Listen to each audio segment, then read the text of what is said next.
यज्ञ का कर्म संपन्न होता रहेगा। ये इसलिए बताया है कि एक कल्प प्रकल्प है ये।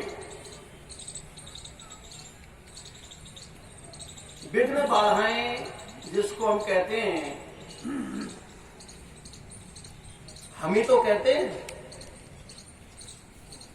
जिसको हम विघ्न या बाधा कहते हैं, उन विघ्न बाधाओं के आने के बाद भी एक बहुत बड़े सवेरा होता है, बड़ा सुख मिलता है, बड़ी शांति मिलती है। यदि किसी के जीवन में दुख न आए तो सुख का पता ही नहीं। रात के बाद जैसे दिन का एक महत्व होता है, तो सुख दुख तब तक रहेंगे जब तक इंद्रियां हैं, ये आप मान ले।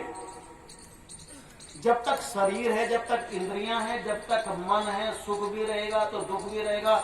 ऐसा हो नहीं सकता कि आप सुख सुख चाहो और दुख ना आए, क्योंकि दोनों का तरीका आधा तो इंद्रियों से ही है। यही रहस्य हमको समझना है। दुहु जमा खा, खाना इंद्रियों का है और दुहु नाम कष्ट का है, और सुख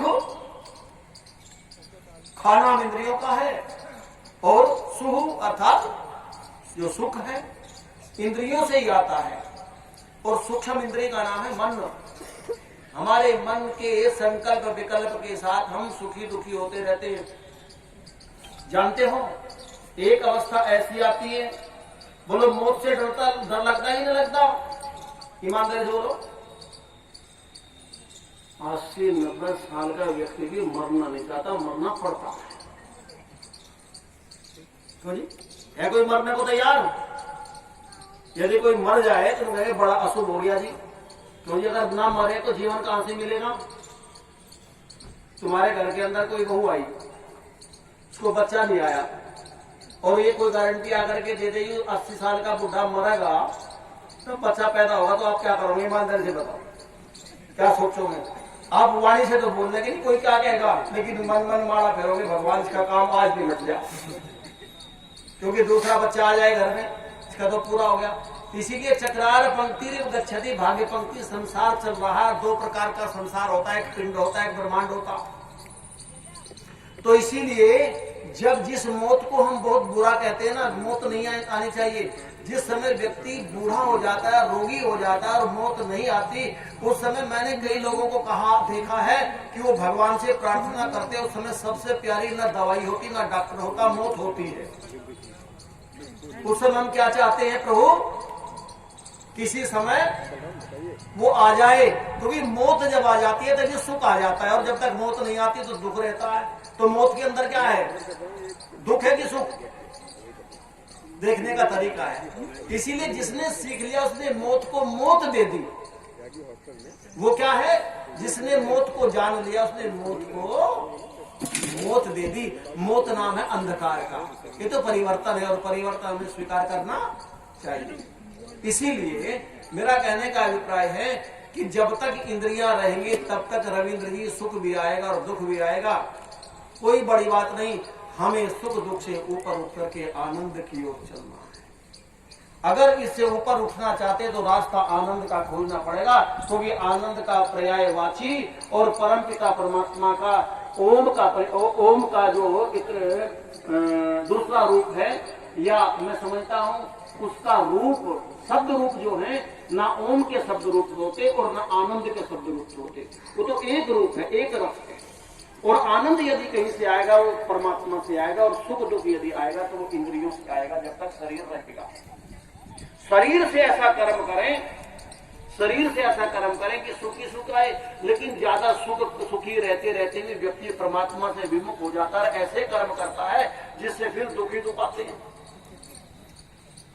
तो ये कल्प प्रकल्प कुछ भी आए, ऋषिदान तो जब जा रहे थे तब भी कहा कि मेरी इस राख को किसानों के जंगल में खेत में डाल दीजिए, और कोई इस प्रकार का शोक मत करना। पूज्यपाद गुरुदेव कहते हैं कि मृत्यु नाम तो अंधकार का है और ज्ञान नाम प्रकाश का है। मृत्यु तो जीवन में जब हम बुरे कर्म करते हैं तभी मृत्यु आती है। तो इसीलिए ये कल्प परमपिता परमात्मा की कृपा से, और आज तो हमारे बहुत ही योगी तपस्वी मैं पुणे से कहूंगा, जिनके 87 में मैंने दर्शन किए और आज दर्शन हुए, वो भी आशीर्वाद देने के लिए आ गए। तो ये चलता रहेगा और शेष उसकी कृपा, जैसा वो चाहेगा। हम अपनी तरफ से प्रयत्न करेंगे। आदरणीय डॉक्टर साहब हैं, हम सब इनके साथ जुड़े हुए, आदरणीय बहन जी सुमन देवी जी हैं, तो तमाम प्रकार की। अच्छा बताओ, जब रामचंद्र जी को राज्य तिलक हो रहा था और अचानक पता चला वनवास, तो राम को सुख आया था कि दुख? बोलो जी। ना सुख आया ना दुख, वो तो समता में थे, जानते ना वो सुख के लिए जीते थे और ना उनको दुख में कोई दिखता। आप राम के भक्त है तो आपको भी सुख दुख नहीं आना चाहिए। असली भक्त है तो नकली है तो आएगा। अब आप देख लीजिए, आप नकली भक्त है कि असली। राम को कोई फर्क नहीं किया, क्योंकि राम पैदा किए थे कौशल्य ने, वही खिला करके। उसने राज्य का रजोगुणी अन्न नहीं खिलाया था। आज तो यहाँ ब्रह्मा बने बैठे थे। ब्रह्मा अगर मुझे खा गया वहां बैठा था कोई, अब दूसरा बैठा था, यार मेरी कंची काट दी, वो आ लिया, इसे देखो चक्कर। मतलब साधु सन्यासी विद्वान समाज सुधारक सबके अंदर ये बीमारी की भरी पड़ी है। ये झूठ कहने की बात नहीं है, इसको कहते हैं लोकेशना। जब हम लोकेशना से ऊपर उठ जाएंगे तो सुख दुख की परिभाषा क्या फर्क पड़ता है? क्या फर्क पड़ता? मुझे यहाँ नहीं बैठना तो यहाँ बैठ गया, यहाँ नहीं बैठना तो यहाँ बैठ गया। मुझे काम करना है, सारी दुनिया पड़ी है, सारा देश पड़ा है, काम ही तो करना है, कौन रोकता है? लेकिन जब तक हम चिपके रहेंगे, जब तक हम चिपके रहेंगे, जब तक हम बंधे रहेंगे, तब तक दुख भी आता रहेगा। इसीलिए व्यापक बनो, व्यापक। तो मैं ये जो परिचय दिया, परिचय इसलिए दिया कि शरद पूर्णिमा को प्रतिवर्ष इस यज्ञ की पूर्णाहुति होगी। आपको कोई तारीख निमंत्रण मिले न मिले अपने आप पूछ लिया करो। बेटा साहब व्यस्त रहते हैं, इनसे पूछ लो, हमसे पूछ लो, और आपस में सब लोग पूछ लो। ये होगी तारीख कोई भी पड़े। तो दूसरी बात, अब यज्ञ की पूर्णाहुति शरद पूर्णिमा को क्यों? शरद पूर्णिमा को चंद्रमा के अंदर से अमृत की प्राप्ति अधिक मात्रा में होती है, सोम की प्राप्ति अधिक मात्रा में होती है। इसीलिए आज सभी यजमान, देखो हम तो व्यवस्था कर नहीं सके, उलझ रहे थे, सुलझ गए। अच्छी बात तो यह है कि आज घर में जाकर के बढ़िया खीर बना लेना। बनवा तो हम भी देते हैं, लेकिन हम उलझ रहे थे। घर में जाकर बढ़िया खीर बनाना और उसमें बढ़िया थोड़ी सी जावित्री भी डालना, पीस करके जावित्री, और उस खीर को बना करके शाम को चंद्रमा की जो कांति आती है उसमें ढक करके रख देना छलनी से। सुबह ही उसको पान करना, खाना, दोपहर को खाना, बिना दूसरा कुछ खाए। ये नहीं कि पहले पूरा पेट भर लिया अब खीर का टेस्ट ले रहे ना, तो उसमें पूरा का पूरा जो सोम है। और पूज्यपाद गुरुदेव तो कहते कि रावण भी चंद्रमा से सोम लेना जानता था। जिव्या से शीतली और शीतकारी में सोम ही तो जाता है, जो शरीर के अंदर शीतलता आती है। तो जिव्या को निकाल करके चंद्रमा की तरफ, जहां धूल प्रदूषण न हो, ऐसी अवस्था में तो जितने भी कभी देखो सूर्य से ताप आ रहा है, चंद्रमा से सोम आ रहा है, वायु से शीतलता आ रही है, पृथ्वी से गुरुत्व आ रहा है, अग्नि से ताप आ रहा है, तो ये आप लोग कर सकते हैं। और आने वाले दिनों में हम ध्यान रखेंगे। इस बार तो गलती हो गई, बढ़िया गाय का दूध मंगा करके यही यज्ञ की अग्नि पर बनाएंगे। यज्ञ की अग्नि पर उस दिव्य औषधि को बना करके, और ऐसा प्रोग्राम बनाएंगे डॉक्टर साहब, कम से कम 250 ग्राम खीर सभी यजमानों के साथ पहुंच जाए, तो वो घर में जाकर कम से कम खा तो ले। अब थके हुए जाएंगे, यार अब खीर बनाओ, क्योंकि जमाना तो बने बनाएगा है। अब जाए तो ना कर रहा है, 4 किलो खीर भी बनवा देंगे। तो ठीक है जी, घर में जाकर के सभी यजमान शाम को खीर बना लेंगे। जावित्री उसमें थोड़ी सी 10 ग्राम 5 ग्राम डालना, और उसको फिर पूरी रात चंद्रमा की रोशनी में रखना, कांति में, और फिर सुबह उसको आप पान कर लेना उठा करके। ऐसा आप करना है। तो अब शरद पूर्णिमा के मंत्रों से आहुति। सोम नाम परमात्मा का भी है।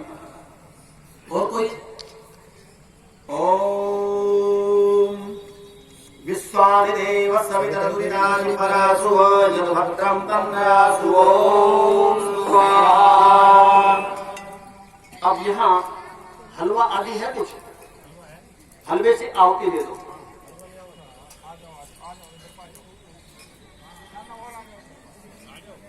सब आपके पास हलवा है आदरणीय ये है, 3 आहुति हलवे से दो। अग्नि की स्थिति कैसी है? अग्नि ठीक रखो आए ब्रह्मचारी करियो। ओम अग्नये स्वाहा। हलवे से ओम अग्नि सोमाभ्याम स्वाहा। ओम विष्णवे स्वाहा। 4 आहुतियां मात्र घी से। ओम भूरग्नये स्वाहा। इदं अग्नये नमः। ओम वायवे स्वाहा। इदं वायवे नमः। ओम स्वरादित्याय स्वाहा। स्वादित्याय नमः। ओम भूर्भुवस्वर्गाय वादितेभ्यः स्वाहा। अग्निवाय वादितेभ्यः इदं नमः। अब पूर्णाक्ष हलवा आदि साकल्य और घी से आहुति दे सकते हैं।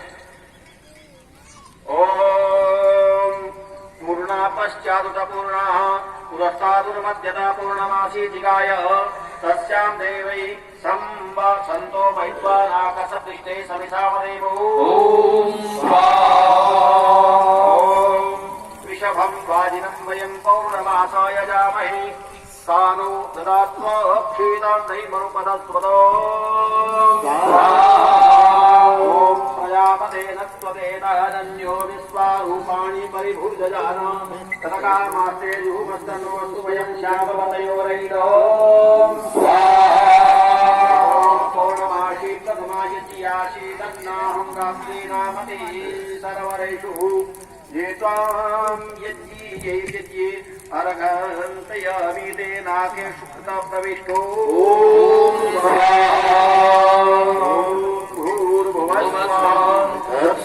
तत्सवितुर्वरेण्यं भर्गो देवस्य धीमहि धियो यो नः प्रचोदयात् स्वाहा।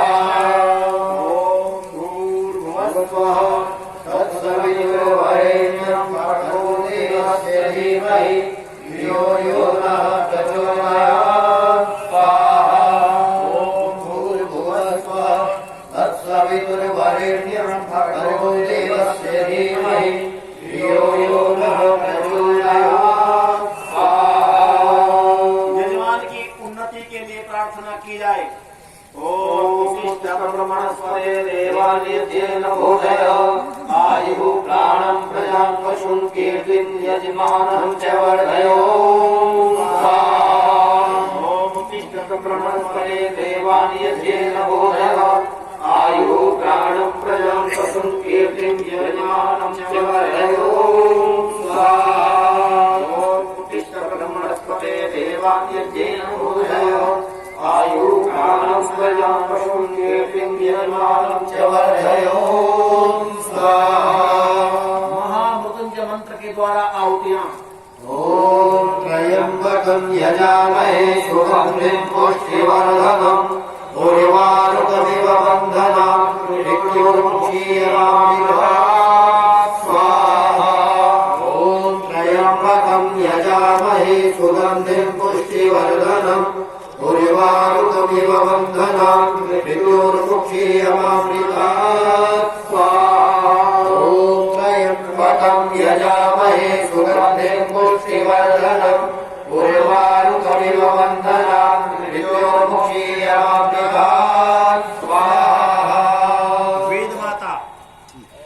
ओम सुतावया वरदा वेदमाता प्रचोदयन्तां पावमानि द्विजानाम् आयुः प्राणं प्रजां पशुं कीर्तिं प्रवीणं ब्रह्मवर्चसं मह्यं दत्त्वा व्रजत ब्रह्मलोको स्वाहा। लंबी आयु के लिए प्रार्थना की जाए।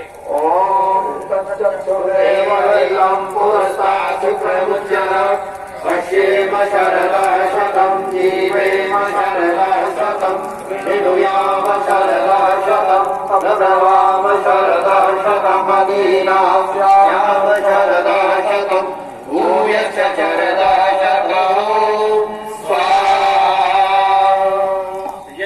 को आशीर्वाद पुरोहितों के द्वारा।